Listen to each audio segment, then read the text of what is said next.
¿Te has preguntado si realmente la fe cristiana tiene respuestas reales y prácticas a las crisis existenciales de la vida? ¿Alguna vez te has cuestionado por qué sigues siendo cristiano en un mundo que cada día parece ir más y más lejos de Dios? En este video quiero hablar contigo sobre 3 razones por las que aún soy cristiano a pesar de experimentar crisis de fe en más de 20 años de seguir a Jesús. Estas 3 razones me han ayudado y servido para sostener mi fe a través de los años y espero que puedan ayudarte de la misma forma a ti. De esto quiero hablar contigo aquí en La Teología de la Calle. What's good, amigo teólogo y teóloga? What's good, amigo teólogo y teóloga? Bienvenida a tu canal La Teología de la Calle. Mi nombre es Carlos. Soy creador de contenido que hablo sobre 2 cosas específicas: música urbana y religión, especialmente cristianismo. Soy pastor en una iglesia llamada Unrecognized Miami, aquí en la ciudad de Miami, Florida, junto a mi esposa Sarinet, y llevo sirviendo al Señor por más de 20 años en distintos ministerios dentro de la iglesia, desde el parking, ministerio de música, matrimonios, en 20 sitios, pastor de servicio, muchas otras cosas. Y me gusta hablar sobre estos 2 temas, así que espero que si esto te interesa, le des like a este video, te suscribas al canal y nos sigas en todos sitios como La Teología de la Calle. Mira, hoy quiero hablar contigo sobre un tema súper interesante que he llamado ¿por qué sigo siendo cristiano? 3 razones para seguir creyendo en Dios en este 2025. Y este video no lo hago como un tipo de apología o apologética, ¿verdad? Esa no es mi área, esa no es mi expertise, eso no es lo que me gusta estudiar o leer, a pesar de que obviamente lo respeto, pero sí vamos a hablar sobre algunos puntos que se tocan dentro del campo de la apología, que es la defensa de la fe.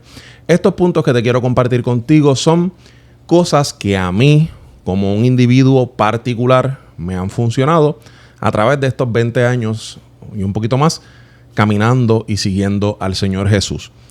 Durante todo este proceso he experimentado crisis de fe donde he dudado, donde he pensado alejarme del Señor, donde he dicho, tal vez el cristianismo no es la religión para mí, o tal vez no hay una religión, tal vez no hay un Dios. Y estas 3 razones, o por lo menos cada uno de estos puntos dentro de estas 3 razones, ha sido lo que realmente me ha mantenido dentro del cristianismo. Los 3 puntos o las 3 razones por las que aún sigo siendo cristiano son una social, una moral y una histórica. Y de cada una de esas voy a estar hablando contigo hoy.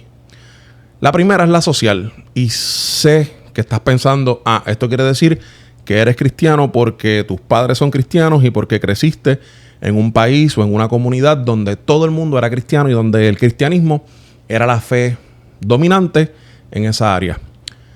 Suena tentador decir eso, pero no. A pesar de que sí crecí en un sitio donde la mayoría de mi familia y obviamente la comunidad, el país donde crecí, soy puertorriqueño, eran cristianos, no es esa la razón social por la que aún sigo siendo cristiano en el 2025. Sé que algunas personas encuentran tentador esto de decir, como creciste en un entorno cristiano, quiere decir que todas las personas que crezcan en este entorno van a ser cristianos. Muchas veces sí, pero la realidad es que como muchos países en el mundo y obviamente en Occidente, Puerto Rico es un país libre y de libre religión y de libre pensar. Y una vez tú llegas a cierto punto en tu vida donde tienes criterio propio, puedes decidir qué quieres creer y qué no quieres creer. Y en ese proceso de decidir qué quiero creer y qué no quiero creer, me he encontrado. Por ende, la razón social por la que sigo siendo cristiano en el 2025 no es porque toda mi crianza o todas las personas a mi alrededor y todo el país donde crecí es cristiano. No, va mucho más allá. Cuando me refiero a que la razón social por la que aún sigo siendo cristiano es por ese amor y ese servicio que se ha desbordado a través de comunidades cristianas desde el inicio del cristianismo. Te estoy hablando de cristianos, por ejemplo, en el siglo III, durante la peste de Cipriano, donde San Cipriano le decía a los cristianos y cristianas de la época, a sus feligreses y a las personas a su alrededor, vamos a ayudar y vamos a servir, pero no solamente vamos a ayudar y servir a los hermanos y hermanas en la fe, aquellas personas que profesan nuestra fe, vamos a servir también a aquellas personas que son paganos, que profesan y practican una cosmovisión y una religión totalmente distinta a la nuestra. También, por ejemplo, en el siglo XIV con la peste bubónica y cómo miles de cristianos sacrificaron su propio bienestar, su propia salud, sus propios bienes en servicio de otras personas.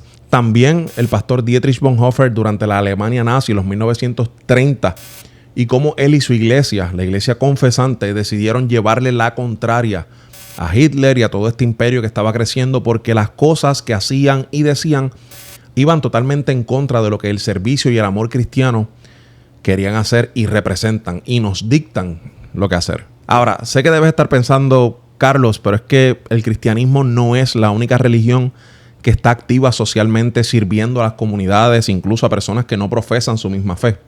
¿Sabes qué? Tienes razón. Es verdad. Entonces, la diferencia entre estas religiones y el cristianismo radica en la teología. ¿Qué quiero decir con esto? Que muchas de estas otras religiones lo hacen tal vez por alguna promesa de recompensa en una vida futura. Otras religiones tal vez porque al servir en comunidades y en la sociedad en general, al hacer eso van a lograr despegarse de los anhelos y van a lograr alcanzar un estado o una capacidad mental y espiritual que los va a despegar de este mundo, entre otras cosas. Mientras que el cristianismo y el cristiano sirve por tres razones principales. La primera es el imago Dei, o sirve porque vemos en otros seres humanos la imagen de Dios. Esa imagen de Dios que según el libro de Génesis, Dios sopló o le dio al ser humano. Y cada cristiano y cristiana al servir a su prójimo está reconociendo esa imagen divina, esa imagen que merece dignidad y respeto en otras personas independientemente lo que podamos ganar y o la religión o política o ideología que esa persona represente o sostenga. Otro punto importante por el que los cristianos sirven a su comunidad independientemente sean del mismo partido o de la misma religión o de la misma ideología o pensamiento, es porque hemos reconocido que somos salvos por gracia y no por obras. Por lo tanto, cuando un cristiano sirve, está reconociendo que no importa cuánto haga, ninguna de esas obras va a amontonar lo suficiente como para poder ganarse el favor de Dios. Yo sé que hay un misconception de que muchas veces escuchamos o una desinformación que dice, como fulano es bueno, va a ir para el cielo.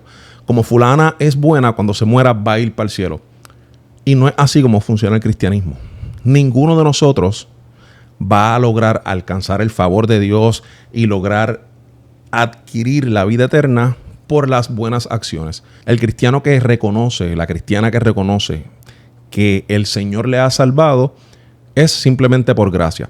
Por ende, quiere decir que cada cristiano y cada cristiana que sirve en su comunidad lo hace desprendidamente, sabiendo que nada de lo que haga va a recibir algún beneficio o alguna ventaja.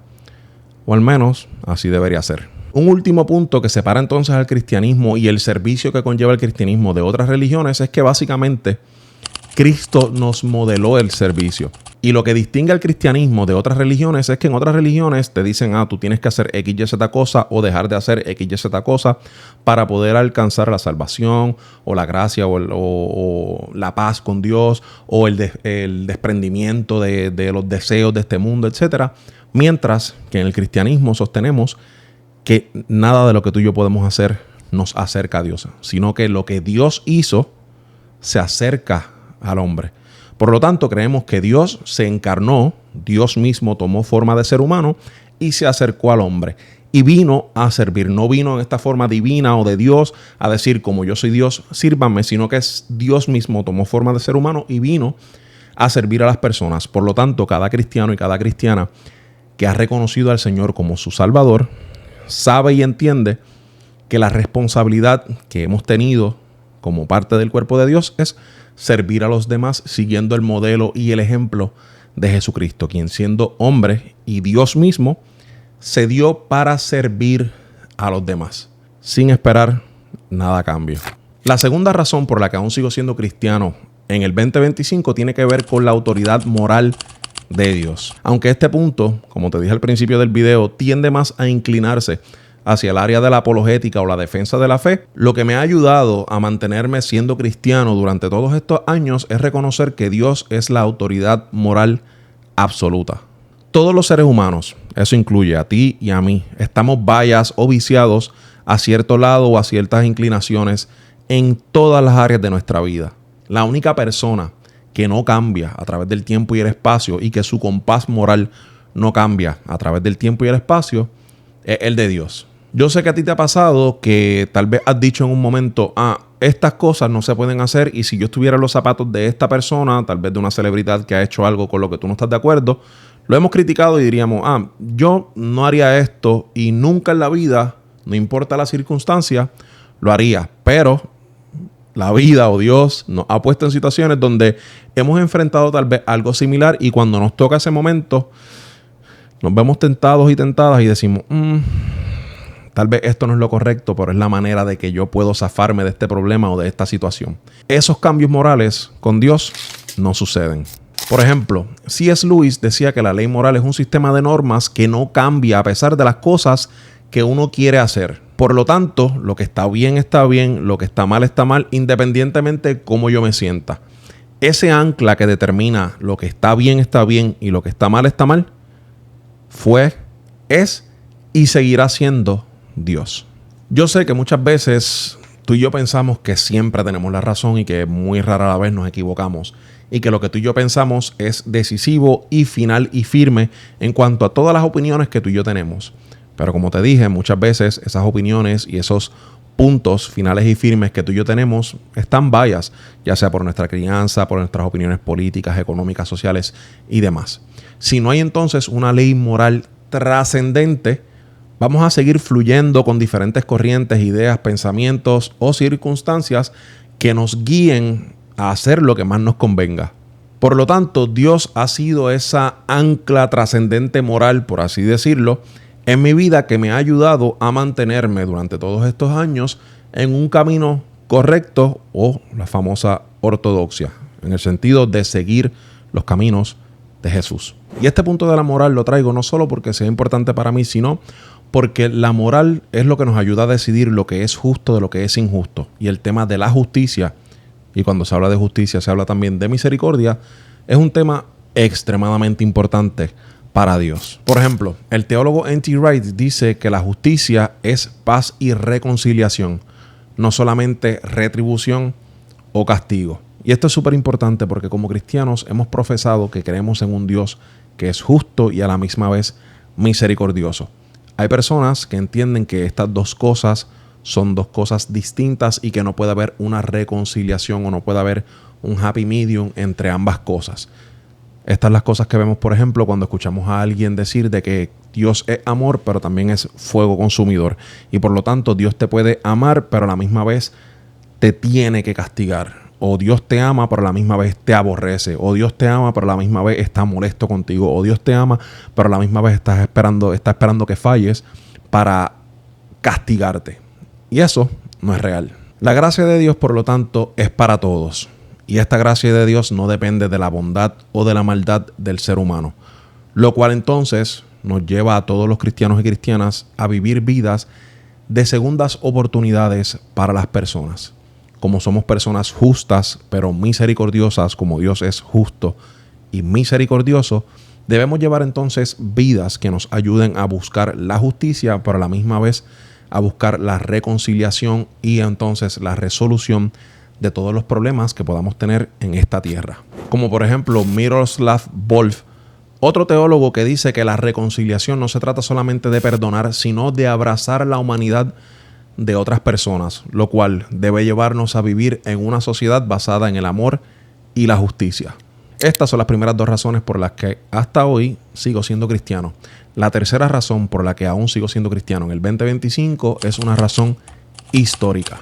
Y yo sé que muchas veces cuando piensas en historia, piensas en todos estos videos de TikTok que has visto o todos estos profesores que has tenido en tu vida o lo que sea, que cuestionan el cristianismo y te dicen, Dios no existe o Jesús no existió o X, Y, Z cosa. Y de eso específicamente no estoy hablando. De nuevo, esto no es un curso de apologética y no estoy diciendo que defender la existencia de Dios no sea importante. Sí, lo es. Pero de nuevo, cada persona decide lo que quiere creer. Cuando digo que la historia me ha ayudado a conservar mi fe, me refiero no que, como hay tanta evidencia de que Dios existe, por ende, estoy seguro que Dios existe y si ese fuera el caso, pues no necesitaré la fe. No estoy hablando de eso. Muchas veces cuando he tenido dudas sobre mi fe o sobre lo que creo o no creo, lo que me ha ayudado a seguir y ha mantenido mi fe firme en Cristo ha sido la resurrección de Jesucristo. La resurrección es un punto clave, de hecho. Es el punto diferenciador entre el cristianismo y todas las demás religiones, básicamente. Y cuando digo la resurrección me refiero a que gracias a que Jesús resucitó, esa es la garantía o el sello que tenemos de que Dios nos ama y de que Dios ha comenzado un nuevo proyecto o una nueva humanidad a través de Jesús. Y que todas las cosas que han pasado y que todos los malos sucesos que hemos vivido y que hemos visto a través de la historia, en Cristo están siendo corregidos hasta llegar al punto de la nueva humanidad o esta perfección en Cristo de la cual tú y yo, los que hemos creído en Él, somos parte. La resurrección es extremadamente importante para mí y en momentos de duda, en momentos de incertidumbre, en momentos donde he dicho, mira, ¿sabes qué? Yo creo que tal vez el cristianismo por X y Z razones ya no es para mí, no es lo que ahora mismo tal vez creo o no. Ha sido la resurrección de Jesucristo que me ha mantenido anclado en mi fe. Es lo que me ha ayudado a seguir caminando porque a través de obviamente la evidencia que tenemos, a través de todos los testigos que vieron a Jesús resucitar, etcétera, pero también obviamente el hecho histórico de que Jesús resucitó y que por lo tanto quiere decir que Dios utilizó a Cristo como garantía para prometernos y obviamente garantizarnos que va a cumplir y va a terminar lo que ha comenzado. Pablo lo pone de manera brutal en el texto de 1 Corintios 15, versículo 14 al 17, donde Pablo dice que si no creemos en la resurrección de Jesucristo, vana es nuestra fe. Si no creemos en que Jesús ha resucitado de los muertos, todo lo que tú y yo podamos hacer, todas las obras sociales que mencioné, todo el compás moral que Dios nos trae, etcétera, no sirve de nada. Por más buenas acciones, por más talentos que yo pueda tener, por más cosas que yo quiera hacer, si al fin y al cabo la resurrección de Cristo de entre los muertos no es eso que me ayuda a continuar y que me asegura la fe en Cristo, de nada o vana ha sido mi fe. Con esto no estoy diciendo, de nuevo, que no podemos tener crisis de fe. Te estoy diciendo, yo he tenido 20 de ellas. Y probablemente el punto más importante que me ha ayudado a sobreponerme a cada una de ellas ha sido la resurrección de Jesús. Por ejemplo, esta controversia se da mucho durante la semana de acción de gracias, la Semana Santa, donde mucha gente, de hecho, muchos cristianos dentro del cristianismo obviamente dicen, la resurrección de Jesús no fue física, fue espiritual, la resurrección de Jesús nunca ocurrió, simplemente simbólica. Y yo puedo respetar todas esas posturas teológicas, aunque obviamente no estoy de acuerdo con ellas. ¿Por qué? Porque la resurrección de Jesús nuevamente es la garantía que nos asegura que todas las cosas que Dios prometió y que comenzó con Adán y Eva y que fallaron, ahora en Cristo no van a fallar. Ahora en Cristo van a llegar a su plenitud, van a llegar a su finalización, y tú y yo, como somos coherederos de esa promesa en Cristo, vamos a ser parte de esa nueva humanidad. Lo cual básicamente es el resumen o el recap del cristianismo. Ahorita te estaba diciendo que muchas veces la gente piensa que ser cristiano es no hacer una lista de cosas y hacer otra, o creer ciertas cosas y no acercarte a ciertas personas cuando no es real. El cristianismo es básicamente creer que Dios, que está en los cielos, envió a su Hijo, que Dios se encarnó en la forma de su Hijo y vino a este mundo para traer paz con la humanidad, y que es a través de Él, de su vida, muerte y resurrección, que tú y yo podemos encontrar paz con Dios. Y que antes, como una familia cuando se molesta normal, por ejemplo ahora en Navidades, donde el papá no se habla con el hijo por temas de herencia, los hermanos no se hablan por temas de herencia o lo que sea, ahora con Dios, a través de Jesús, quien es el mediador y el que trajo paz entre Dios y los hombres, ahora tú y yo estamos invitados de nuevo a la casa del Padre a disfrutar de la comunión con Dios. Ese es el mensaje del cristianismo, y por eso es que la resurrección de Jesús ha mantenido mi fe durante los últimos 22 años, creo que van, y por lo visto va a seguir manteniendo mi fe por los próximos años. Y por eso esas son las razones por las que sigo siendo cristiano en el 2025, en un momento donde tal vez para muchas personas la fe, el cristianismo, Dios, Jesucristo se ha vuelto más irrelevante que nunca. Ahora, si quieres saber si Jesús y si la iglesia siguen siendo relevantes para la generación Z, te invito a que veas este video donde hablo sobre cómo Jesús sigue siendo relevante para los Gen Z o esta última generación que se ha levantado y cómo la iglesia tiene que mejorar para poder alcanzar a esta nueva generación de jóvenes que se está levantando. Será hasta una próxima ocasión. Te envío un fuerte abrazo. Dios te bendiga.